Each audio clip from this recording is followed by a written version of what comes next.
Tim's on my feet, stomping out the negativity. Everybody not a friend of me. Spread the love, still I move deliberately. Bully face on, but the smile be heavenly. Brooklyn girls, so they love the energy, love sincerity. So I take the liberty to take them on a journey lyrically through hallways and alleys, dark days. Hey, hello. Hey, beautiful. Hello. Good morning. Good afternoon. How are you? I'm doing amazing. Why are you doing amazing? Well, besides the fact that I live in paradise, I have been selling a lot of my art. Yes. Well, isn't that beautiful? I'm loving that Frida slash Mona Lisa slash smoking slash chilling. I'm kind of feeling that vibe right there. She's hot. I like her. How's she doing? I just packed her up and sent her to her new home today. You better work, Miss Melissa. Happy Women's Month. Happy Women's Month. Happy Melissa D. Well, welcome everyone. Thank you for coming back to another edition of The Next Chapter, where we discuss shades of gray. And this topic of the week is so befitting to what's going on with women in Women's Month, because today we are going to be discussing life after divorce. I'm learning to get right to it. You know what I'm saying? Because on YouTube, I'm noticing that, the attention span isn't but so long. So, that whole 2-3 minutes we go into talking and chit-chatting and trying to warm people up, they don't want that. No. They want us to get right into it. Yes. So we're going to get right into life after divorce. So let me ask you, Kitty, are you divorced? Who you asking for? So, yes, spiritually, I am Okay. divorced. However, between you and I and our audience, legally, I am still married to my husband, but I am no longer intimately and spiritually married to him. No. Are you still married? I am not married anymore. I have uncoupled consciously from my ex-husband. Okay. Yes. Uncoupled, and I called mine husband. Explain your uncoupled. I think that growing up and being from a family that was divorce had such a negative cloud over it. And when you hear people say like, oh, I'm getting divorced, it's always like, oh, it must be terrible. It's an awful divorce. But for my ex and I, we considered it more of a conscious uncoupling. Like, we went into the relationship with love, and we can go out of the relationship in love and still have a healthy relationship. And it doesn't have to be nasty, and we don't have to lose respect for each other. And so we've just called it a conscious uncoupling. Wow. And I think a lot of people are trying to do that now, because divorce just sounds so negative, and it doesn't have to be. Okay. Okay. Well, I am filing the paperwork this year for my conscious uncoupling. Yes. Uncoupling, right. Yes. So I will be going through that process after 15 years of being separated. But what triggered this conversation for the both of us, or for me to wanting to have it today, is because like our audience knows, and if they don't know because they're new to us, you and I both are going through the next chapter of our lives. And in going through the next chapter of our lives, you going through recently having a divorce, and then not necessarily me going through a recent divorce, but me recently becoming an empty nester. So I saw a clip on YouTube, not YouTube, on Instagram, in regards to a television show that comes on, and they were discussing it. And I kind of wanted to bring that show on and let's talk about life after divorce around these clips. It's reported that an astounding 45% of marriages will end in divorce. And you wonder why Chili ain't married. Okay. Okay, and while the media focuses on all the bitter emotions that can surface during divorce, experts say that there are surprising feelings that appear during this difficult time. For example, you may find yourself extremely happy you're divorcing one minute and then you're super sad the next. Psychologists say that this roller coaster of emotions is normal when it comes to grieving the end of a marriage. So was it, I know that when I meet people who tell me that they're going through a divorce, my first response is congratulations, because I felt like it's almost like victory, you know, that you were able to make this decision to end something that was important and move on. But when I first began doing television, I had shot a show called Natural Sessions that I used to shoot. And one of the conversations about an older gentleman that I had who was describing his divorce or the end of his relationship, he talked about it felt like a death had happened to him. So even though you and your husband unconsciously uncoupled, 17 years, was it not, that you were married? We were married for 9, and then we were together a total of 14 years. So this year actually would have been 10 years. Yeah. So did it feel like a death?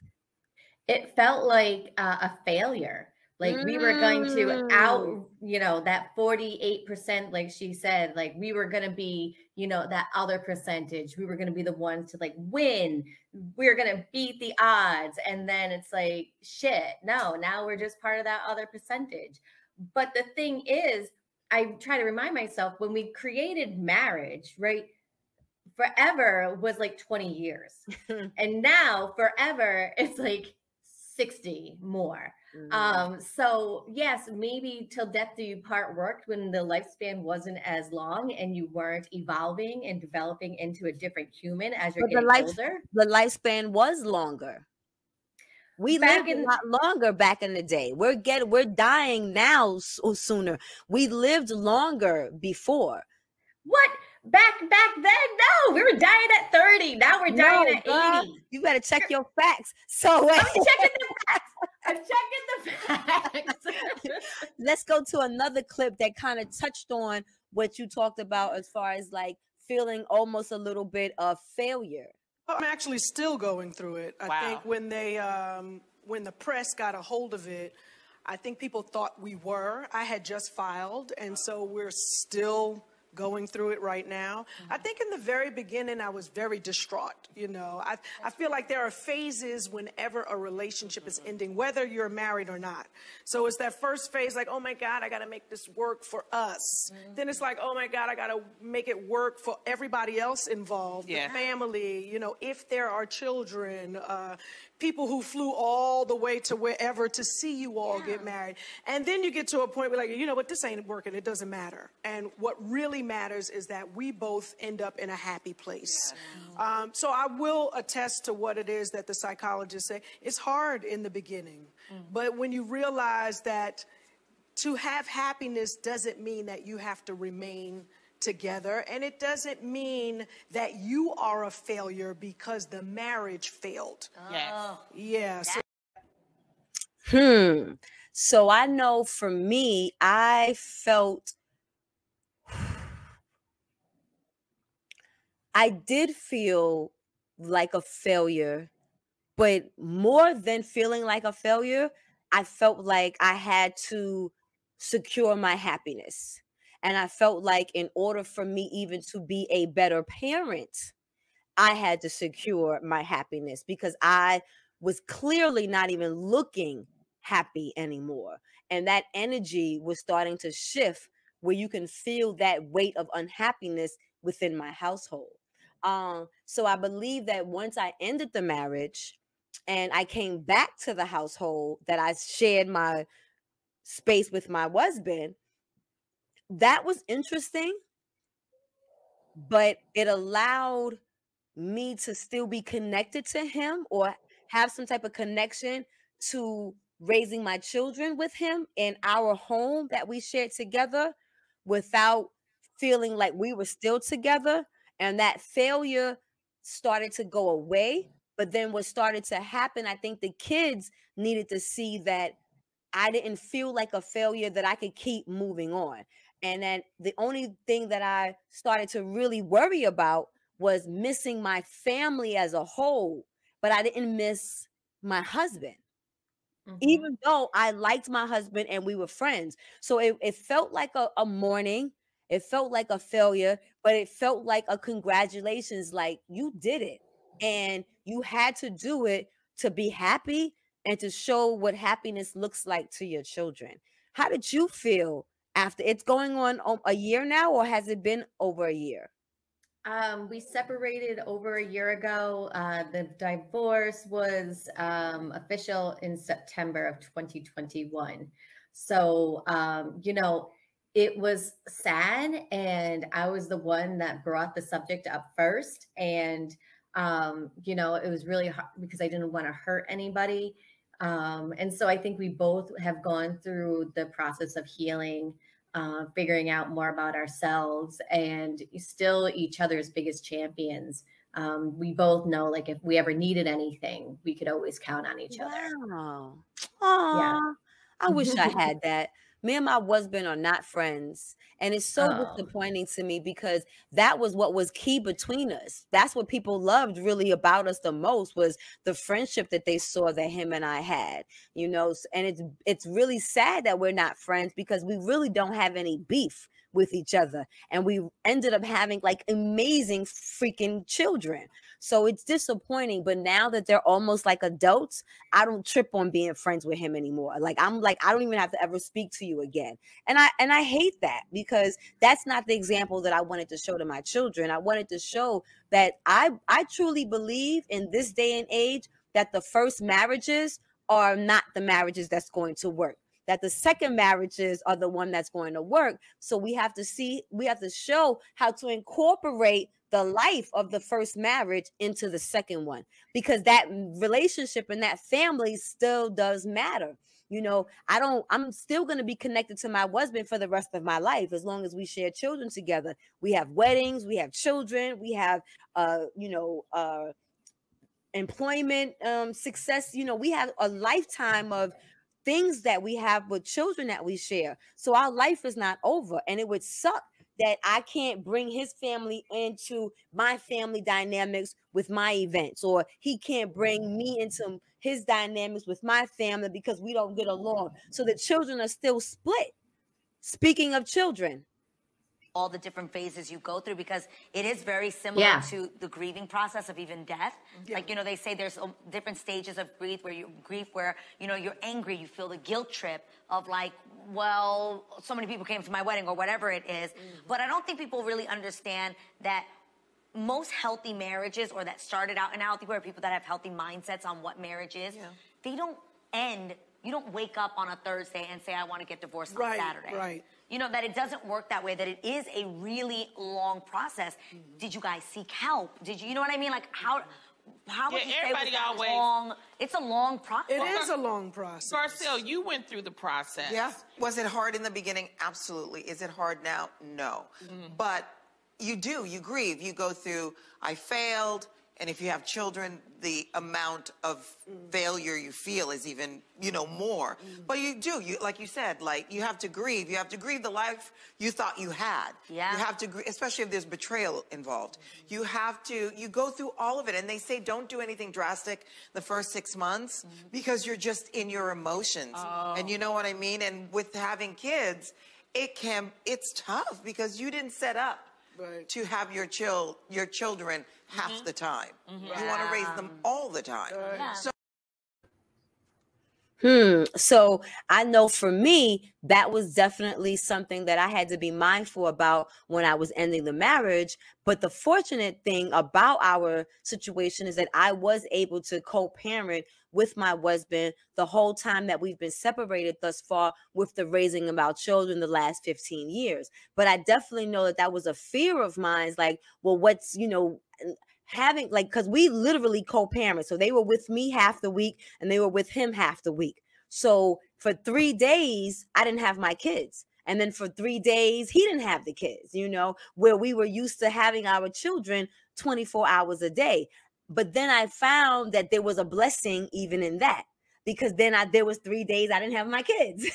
So I was able to do some shit, you know what I'm saying? And there was 3 days he didn't have his kids, so he was able to do some shit. So we found a way to make that co-parenting work, but that took time because initially we were both as involved parents, now having to split that responsibility. And I think that that was definitely the hardest for everyone all around, which is why most people stay in marriages until their children are adults. But then what look does that show? Children get raised in families where they saw no affection between their parents. You know what I'm saying? Yeah. And I've met lots of people that wish that their parents would have divorced instead of having to deal with the passive aggressiveness, you know, the seeing of like, you know, the parents not loving each other anymore, or the fights and, you know, snarky remarks and stuff like that. So I think like, you know, it like every other relationship we're in, we just have to figure out what's best for everybody involved, right? It has to be something that's consciously thought about. What is going to be the best? Is it best to separate and maybe live in a different room until the kids, you know, grow up? I've heard people doing that. Like, you know, we're divorced, but I lived in the house for 5 years just so that, you know, we had the children still have a supportive parent network. So, you know, different things work for different people. So I guess when people say like, yes, I'm divorced, you know, my automatic response is, how do you feel about that? And what's the response back? It depends on who it is, right? Like it could be like, you know, for me, it was like, you know, it was a roller coaster. We still love each other.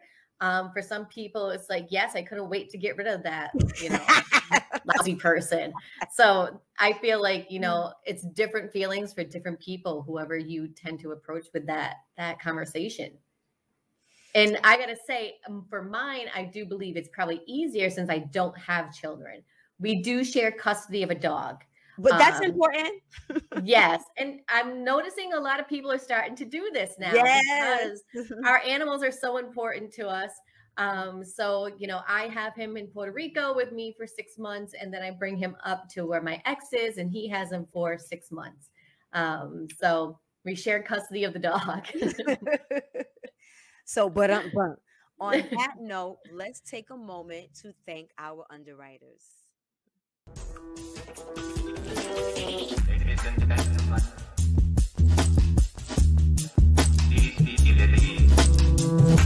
Station MXA calling.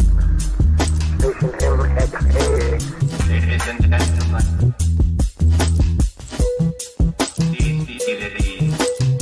something's out there in space that regulations don't cover. Ladies and gentlemen, everything we do is about community empowerment, building, learning, growing, and becoming self-sufficient. Tech believes that financial freedom and education are the civil rights movement of our time. Almost Sade Skincare takes pride in using natural, nurturing skincare products to make New Yorkers glow and love their skin. For the past 30 years, we have tailor-made skincare regimens for people and their unique skin type. Now everyone can enjoy this service for free. All skin types, all ages. Your skin, your match. Simply go to SadeSkincare.com and sign up now for your free consultation.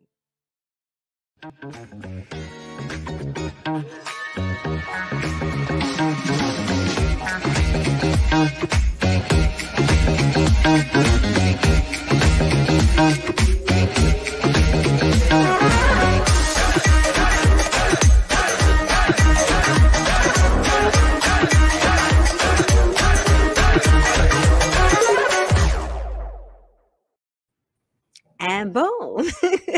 Thank you so much, everyone. We appreciate everyone who continues to support the next chapter. And we are always still looking for more folks to, share their platforms with us on our broadcast here in the next chapter. So inbox us for details so you guys can see and support those that support us, because it's important that we keep the cycle growing. It's important that we keep the cycle going. And that's the things that we love to discuss and introduce here on the next chapter, where we discuss shades of gray. So let me ask you, Kitty, do you want to get married again? Are you spying on me? Whoever don't know that answer, hell yes, I want to be married again. Ask that question again. Hell yes, yes, yes, yes. I want to be married again. I enjoyed being married.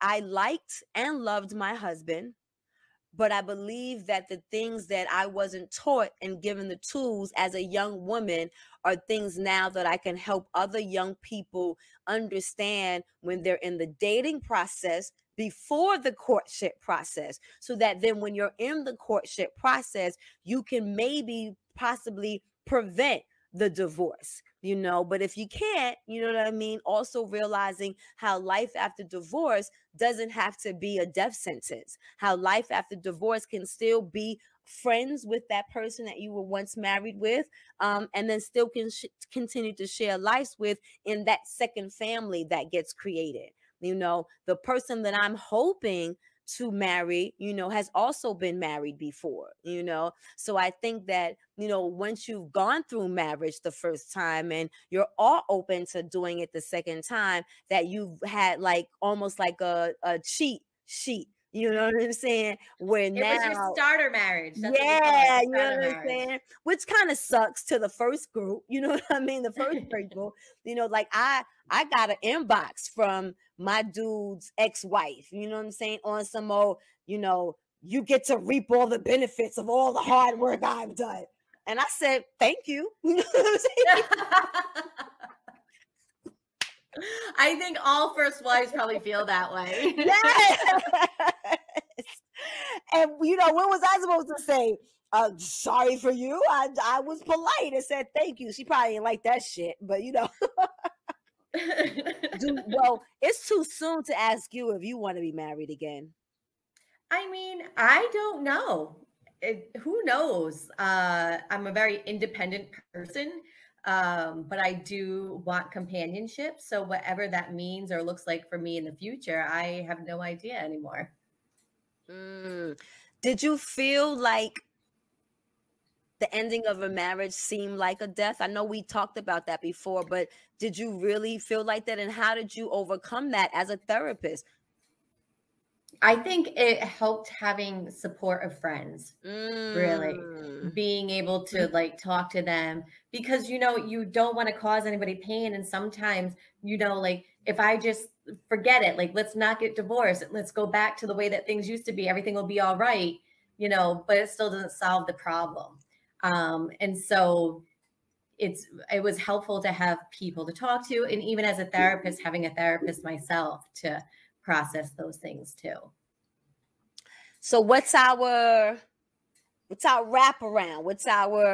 What are we giving to the people when it comes to, talking about and feeling if there is life after divorce? What's our wraparound? What's your wraparound? I believe, yes, there is life after divorce, and it's just as fruitful as you want it to be. Speaking of life after divorce, because I have a little bit more time than you, I have 15 years now. So yes, there is life after a divorce, but I love really the ending to what MC Light said in that clip that I showed. It doesn't mean that you are unhappy, or it doesn't define your happiness, and I think that in everything we do, we're always looking for that ultimate what's going to make you happy. And staying in a marriage where you actually feel alone does not make you feel happy, and I think that with all the things that you become fearful of, the expectations, what people think, the children, everything stems from you, you know. And if you're not happy or complete, then all of those people that care so much for you are not going to be happy either for you, because they'll see your misery. Your children see things, you know, we're not hiding anything from our children. So what does that show them when we show them what a loveless marriage looks like? Instead of allowing them to see what love looks like, I'm sure that my children get a different experience with the relationship that their father has with his current partner, who he's been with 13 years, different from his relationship with their mother, who they were only with, he was only with for 9 years, you know. So it wasn't a bad situation. We weren't in a violent household. We didn't fight and things of that nature, but the commitment level is different, because 13 years later, they're still pushing, they're still together. They ain't married, but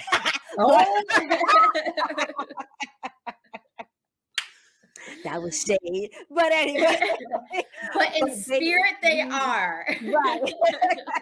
Because in spirit we are not.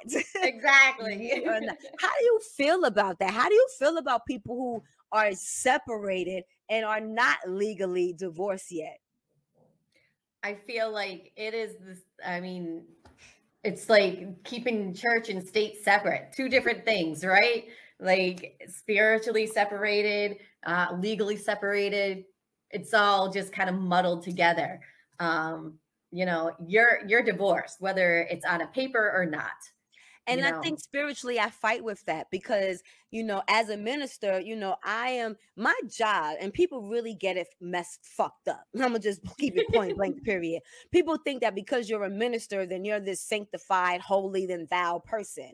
You know what I'm saying? And that's far from the truth. You know what I'm saying? The truth is that maybe my understanding of the scriptures may be a little more deeper than yours, where I'm able to now share with you my learnings of the teachings of the scriptures or any other spiritual book that there might be out there to help us draw closer to this higher being. You know, for me, that's Jehovah God. For my partner, that's Allah. For you, that might be just the scientific universe. It's something for everyone that's different, but at least showing people that there's connected, that we're connected to something. But as that minister, because I still have this persona that I'm supposed to be without sin, which I'm not, you know what I mean? What? Yes. You know, it also comes with, you know, well, how can you be in a relationship with someone else? Because, you know, it's so funny. Saturday, we went out with his mom, right? And I was telling her about our menopause conversation the other week. And I was telling her that, you know, randomly I'm just like peeing, right? And she was like, no, that's a urinary tract infection, right? And she was like, but wait, then she says, and because you're having sex, you need to go get some pills. And I was like, who am I having sex with? I'm not your son. What are you talking about? You know what I'm saying? How dare you think about me and your son having sex? Like, we're not having, I've only had sex 3 times in my life. My 3 kids. Isaiah, you got sex outside of marriage? What do you mean? However, you know, we be getting down. You know what I'm saying?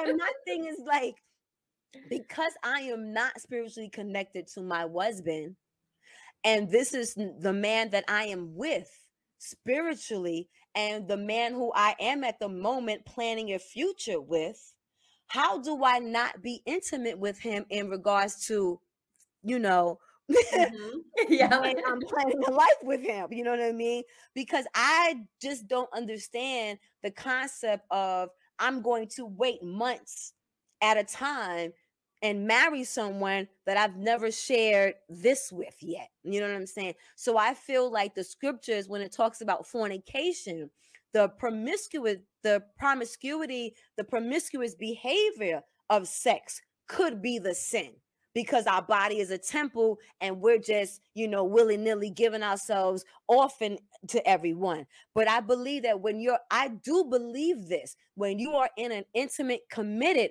relationship with someone, which I am currently in, then my intimacy or my fornication is not really fornication because I'm sharing that intimacy with my partner who potentially will be my next husband. Now, what about masturbation? Isn't that a sin too? They say that, but I ain't never read that scripture. I'm dead ass. I ain't never seen that scripture yet. Really? So that is just like a urban legend that's been like thrown out there. I haven't found that scripture, and I have read the Bible. So, hey, people, if you know the scripture and where we say we cannot masturbate, please share those comments with us, because and send me the handbasket. I'm going to Helen. Scripture that tells us that we are not supposed to masturbate. I want to know, because we are taught that growing up that masturbation was wrong, which is why at 47 I don't know how to masturbate. But that's going to be another conversation. That's going to be another conversation. Because you would be surprised and disappointed to how many women who are in their 40s plus that do not know how to masturbate. Girl. Yes. Girl. Yep. So that is a topic that we will be talking about on the next chapter, where we discuss shades of gray, because that shit right there. Because now that I am learning how to masturbate, I'm getting better too. Like, okay, I like my hand kind of gets tired, you know what I'm saying? And I don't last too long. And my toy, I'm working through it, but I'm getting better each time. So good. Are you a big fan of masturbation? Fuck yes. Yes. I've got a toy box. You said a toy box? A toy box, yes. All right. Well, on that note, we again want to thank all of our underwriters. StreamYard, we are now new to this platform, and I am loving all the graphics and edits that come with this. They are really a cute platform, and they're not expensive at all, especially when you're sharing it with someone. Like the ad was talking about the team. So the fact that you and I are making this investment together, shout out to StreamYard. We are definitely coming and streaming. And I don't know if you noticed, I sent you the invite so that you could get the broadcast from here as well, because I did notice that our views from last week to this week with last week's show, I think they funnel views to you as well, knowing that you're plugging and streaming from StreamYard. So shout out to StreamYard once again. Nice. Yeah. So you guys know this time of the show, you know what it is.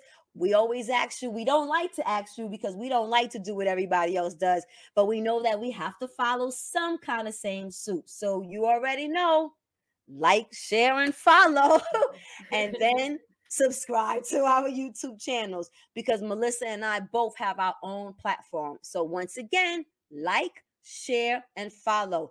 And wait, share your thoughts, because we want to know what you think. We want to keep you involved in the conversation with us. A few of you have said some things online, but I know you guys got some thoughts, because we're in the 1,000 views. You're going to tell me that there's not but 6 and 7 of y'all that have enough courage to say something? So come on and share your thoughts. We want to hear. And when you share your thoughts, don't forget to like, share, and follow. And then afterwards, fucking subscribe to the channel. All right, stop playing. So I think, that this was almost a complete clean show. However, before we end, we have gotten several inboxes in regards to our healing retreats that we are planning this year. We are moving from Puerto Rico, and we are probably going to do our first retreat in the Dominican Republic. So, in order for you to stay up to date with all of that information, you need to join our Facebook group. It's the Next Chapter Healing Retreats. The Facebook group is where you can find out how to sign up, how to find out the different activities that we're going to be doing, because these healing retreats are a life-changing experience that Melissa and I have put together for you through the next chapter in our lives, and we just want to share that with you. So yeah, go to our Facebook group page, and then you will get all the information you need in regards to our healing retreats. Any sign-off words that you have for the good people, my love? And if you're looking for a beautiful piece of art, make sure you go over to melissadasilva.com/art. Plug. Wait. Let's do that again. Go ahead, baby. And if you're looking for a beautiful piece of art for your home, make sure you go to melissadasilva.com/art and get your beautiful piece for your place. Plug, yes. And on that note, everyone, we thank you so much for joining us once again on the next chapter. And stay tuned for next week, where we'll be discussing more topics and shades of gray.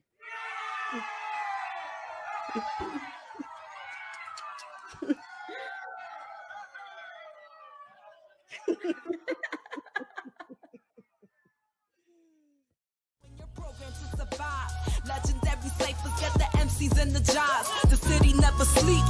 Slept from 1 to 5 when COVID hit the block and we had to stay inside. Tough love is all I know, so be gentle with my soul.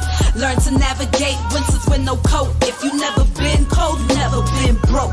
Hustle 24/7 just to stay afloat. So New York, like dollar pizza in the cold. Shit, that real life break from the heart of the city is as hard as it gets.